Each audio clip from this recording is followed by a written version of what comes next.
After a busy weekend, here's a rundown of some of the political news stories driving the upcoming week. Trump returns to Trump Tower in New York City. President Trump will return to his New York City home of Trump Tower on Monday for the first time since taking office. While the president frequently visits his family-owned properties, Trump will return for the first time as president to the city in which he rose to fame and stardom as a brash, successful business magnate. Although Trump announced his candidacy in Manhattan, the county overwhelmingly supported his Democratic rival during the presidential election. His three-day return to Manhattan comes after an extended stay at his Bedminster Golf Club in New Jersey. Violence in Charlottesville. Violent clashes erupted in the college town of Charlottesville, VA, on Saturday as white supremacist groups marched down the brick streets to protest the removal of a statue of Confederate Gen. Robert E. Lee. The protests took a deadly turn after 20-year-old James Alex Fields, Jr. allegedly plowed his car into counter-protesters, killing one woman and injuring scores more. Two Virginia State Police troopers, who were helping to monitor the safety of the crowds, died after their helicopter crashed near the rally site. Trump came under fire for what some saw as a vague response to the violence. Critics say his denouncement of violence from many sides did not go far enough to speak out against the self-described pro-right group's demonstrations. Both Republican and Democratic lawmakers have stood united in condemning the tragic events that unfolded.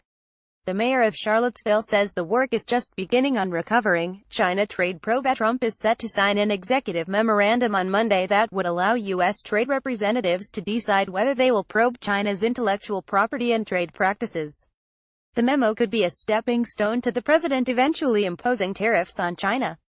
The news comes as tensions between the U.S. and China have escalated due to what the U.S. sees as China's past minimal action to deter North Korea on nuclearization. However, White House officials say the memo is not being used to inflict pressure on China to deal with North Korea, but rather as a result of long-standing U.S. concerns about China's trade practices. All 15 members of the UN Security Council, including China, voted to strengthen sanctions on North Korea last weekend as a response to the country's aggressive behavior. Scaramucci returns to the news cycle. Anthony Scaramucci made a return to Washington's Sunday show circuit nearly 2 weeks after he was fired as White House Communications Director just 10 days on the job. Scaramucci criticized his former boss' response to Saturday's violent clashes in Charlottesville, saying he would have advised Trump to be more direct in confronting white supremacists. "I would have recommended that statement," Scaramucci said on ABC's This Week. "I think he needed to be much harsher as it related to the white supremacists and the nature of that. As for losing his job, Scaramucci said it was sort of meant to happen." The former communications director was fired after he made vulgar comments during an interview with The New Yorker. North Korea remains a threat. Washington Sunday talk shows were prepared to focus on North Korea prior to the violence in Charlottesville, but the racially charged situation ended up dominating the circuit. However, officials still commented on the deteriorating situation with the longtime U.S. adversary.